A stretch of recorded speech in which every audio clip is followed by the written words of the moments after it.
Una sucesión de decretos que no son DNU, con los que el Poder Ejecutivo decidió, en el marco de la racionalización del Estado, cerrar, disolver, fusionar institutos nacionales y otros organismos descentralizados y desconcentrados de la administración pública, creados por leyes o por decretos en algunos casos, pero la mayoría por ley.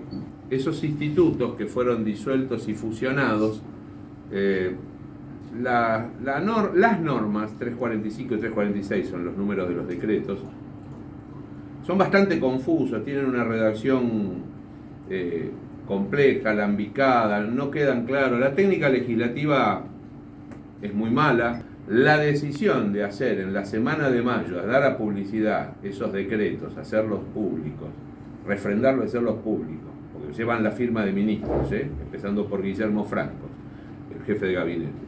En la semana de mayo, cuando se están tocando justamente institutos que involucran a las figuras de los próceres de lo que era la fundación de la patria del siglo XIX y figuras políticas vinculadas y relacionadas con los movimientos nacionales del siglo XX, movimientos populares del siglo XX, el radicalismo y el peronismo. Hay una intención manifiesta y hecha pública durante sus presentaciones anteriores a ser presidente como candidato, Milei, en las que hablaba mal de figuras a las que estaban dedicados los institutos. Me corresponde la general de la ley. Yo era presidente del Instituto Nacional Irigoyeniano y a Irigoyen en especial. Milei hacía una referencia constante, despectiva, el inicio de la decadencia en la Argentina. Lo que Milei cuestiona era la democracia, que es la que se hace realidad en la Argentina a partir de la obra, la tarea, la lucha de Irigoyen, por supuesto de Alem y de Irigoyen. El único instituto dedicado a una figura relacionada con la historia de nuestro partido era el Instituto Nacional Irigoyeniano, que existía de antes, que esto me parece importante también decirlo, algunos de ustedes lo saben. El Instituto Irigoyeniano había sido fundado en el año 1948, es decir, en pleno peronismo. Conservamos los libros de actas de aquel entonces y van a encontrar nombres de personalidades que todos hemos conocido. Por caso, Héctor Rodolfo Orlandi, que fue profesor mío de Derecho Político y fue el primer presidente. Atilio Bandieri, un hombre del sabatinismo, si no me equivoco, ¿no? Y después con los años, en los 80, recién en los 80 y ya recuperada la democracia, se hizo el trámite para tener personería jurídica. Nosotros habíamos hecho gestiones ya en los últimos años del gobierno de Menem, dado que se había creado por decreto el Instituto Perón y el Instituto Rosas, se habían creado por decreto, y habíamos solicitado que la Presidencia de la Nación también le diera carácter nacional al instituto que se dedicaba al estudio y la difusión de la obra y del pensamiento del primer presidente de la democracia. La respuesta con los años no salió durante el gobierno de la Alianza ese decreto, y la respuesta que se produjo es que en los años después de la crisis de la caída de la Rúa se modificó la ley de administración financiera del Estado y exigía que sea formado por ley la creación de un instituto desconcentrado y descentralizado de la administración. Bueno, iniciamos esa tarea casi, les podría decir, con un sentido militante. En ese momento el presidente del instituto era Víctor Hipólito Martínez, que fue vicepresidente de Alfonsín, que antes había sido vicepresidente del instituto, y la verdad que iniciamos el trámite legal como un proyecto de ley que llevamos al Congreso y empezó por el bloque de senadores nacionales.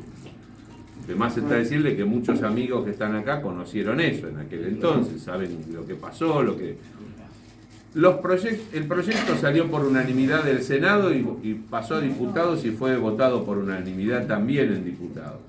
La ley se sancionó en el año 2005, es decir, el instituto, como instituto nacional, el Instituto Irigoyeniano llevaba 20 años de existencia continua, a lo largo de los cuales nosotros tratábamos, primero, de mantener siempre presente, viva, y no lo vamos a dejar de hacer, la imagen, la figura, el legado de Irigoyen en el ámbito público, más allá de lo partidario. que no vendría mal que en el ámbito partidario se resaltara la figura de Irigoyen. Lo que sí queríamos, y lo hemos pedido muchas veces, con suerte dispar, o casi les diría menos pareja en el sentido negativo, no conseguíamos presupuesto público. Lo cual también es importante decirlo, el Instituto Nacional Irigoyeniano no significaba una erogación para el Estado Nacional. Hemos funcionado, y ustedes lo saben, con un convenio de cooperación en la Fundación Ricardo Rojas. Años antes habíamos funcionado en la Fundación Arturo Illia cuando la presidía el Mono Calleja, y el flaco Álvarez Guerrero, que era de las dos instituciones, también nos había acompañado. Y habíamos pedido sede, que por lo menos nos asignaron, no hacía falta algo demasiado grande, oficinas. Se nos había asignado en un edificio que corresponde al Ministerio de Cultura, o sea, es un edificio del Estado. Para más datos, en la calle Montevideo 641, casa que fuera de Francisco Canaro, una de las casas de Canaro. En esa casa funciona el Instituto Nacional Juan Manuel de Rosas, que después fue modificado, porque su condición de instituto creado por decreto después fue modificada y tuvo su propia ley, sin entrar en consideraciones respecto de la figura y lo que representa Juan Manuel de Rosas, ¿no? Es una figura de la historia nacional. A lo mejor en una época también existió el Instituto Manuel Dorrego, que saben que fue creado durante la primera etapa del kirchnerismo y que después, cuando llegó el gobierno de Cambiemos, el presidente Macri lo derogó ese decreto. O sea que la historia de derogaciones de decretos, de derogación de institutos nacionales, no empezó con Milei. Está bien decirlo, porque no sería justo. Lo grosero de la gestión de Milei es que con 2 decretos simples haya derogado la cantidad de institutos, haya disuelto institutos, ordenado su fusión en uno solo, dedicado a la investigación general de figuras de la historia patria, y que haya modificado, por ejemplo, las competencias de la Comisión Nacional de Monumentos y Lugares Históricos, el Instituto Nacional del Teatro, es decir, otros organismos valiosos relacionados con la vida cultural argentina. Porque en definitiva también los institutos nacionales dedicados a figuras políticas son parte de la cultura argentina. Hay una cultura cívica, hay un aspecto de la cultura argentina que pasa por la cuestión política, y me parece que resaltarlo, investigar, promover, me parece que es una función que el Estado no podía delegar. Irigoyen tuvo su instituto antes de que fuera Instituto Nacional, lo va a seguir teniendo, esto se los quería decir porque es una constante. Recibo habitualmente mensajes de correligionarios de todo el país, del área metropolitana también. Vamos a seguir haciendo actividades y programando actos. Nosotros teníamos por ley la obligación de hacer el acto oficial el 3 de julio, cuando es el aniversario de Irigoyen, de su muerte. Nosotros solíamos también hacer un acto o un encuentro académico para el día del nacimiento, que también es en julio. Por ley está fijado el 12 porque es la fecha que dice el acta de bautismo, en la época que no había registro civil. La tradición oral de la familia Solar Irigoyen, que es creíble, es verosímil, es que Irigoyen en realidad nació el 13. Lo anotaron 4 o 5 años después, y como pasaba en esa época, se cambiaba la fecha, se decía otro día, y quedó anotado en el bautismo el 12. Pero Hipólito nació el 3. Hipólito Solar Irigoyen, que era destinado, a ser ahijado de don Hipólito, nació el 3 de julio, unos días después. Irigoyen murió 10 días antes, por eso no llegó a ser su padrino. Pero Hipólito conserva de don Hipólito un poncho que le había legado a su madre para que se lo hiciera dar a los 18 años a Hipólito Solar. Tenemos muy avanzada una conversación, acordado una conversación positiva con las autoridades del Comité de la Capital. El instituto va a funcionar formalmente, oficialmente allí, va a funcionar en la Casa Radical. Nosotros vamos a empezar a funcionar allí, le vamos a volver a dar la habitualidad del ciclo de conferencias. Tenemos también para usar una oficina. Hay una actitud de mucha apertura sobre eso, porque además lo que se vio es como un ataque desembosado a la memoria histórica, decía yo, sobre lo relativo a la Semana de Mayo. Yo subo a un colectivo y me entero del anuncio de estos decretos porque me llama, aunque parezca broma, me llama Manuel Belgrano, chosno del creador de la bandera y descendiente, le contaba Pérez Vélez, de Juan Carlos Belgrano, que fue el primer gobernador radical de la provincia de Buenos Aires cuando resultó en esas semanas exitosas de la Revolución de 1893. Y Manuel Belgrano me dice, supongo que está saltando, acaban de anunciar la disolución de los institutos nacionales, al primero que nombran es al de Irigoyen. Después yo busco el video y veo a Dorni que dice, incluso dice mal la palabra, titubea, dice, hay un instituto irigoyeniano y otro instituto Museo Eva Perón, que como ven son cosas inventadas para la política, y nunca nadie vivió de la política. No voy a hablar del otro instituto porque lo desconozco, conozco su condición de museo, que además es muy rica, tiene una muy buena museística, tiene un patrimonio muy rico. Nuestra intención era volver a la condición de instituto privado. La decisión es continuar. Y los belgranianos hicieron lo mismo, tuvieron una reunión y decidieron, de hecho yo estuve en el acto del 3 de junio, que fue el natalicio de Manuel Belgrano, le pasa como a Irigoyen a Manuel Belgrano. Nació y murió en el mismo mes, de distintos años, el 3 y el 20, Irigoyen el 3 y el 13.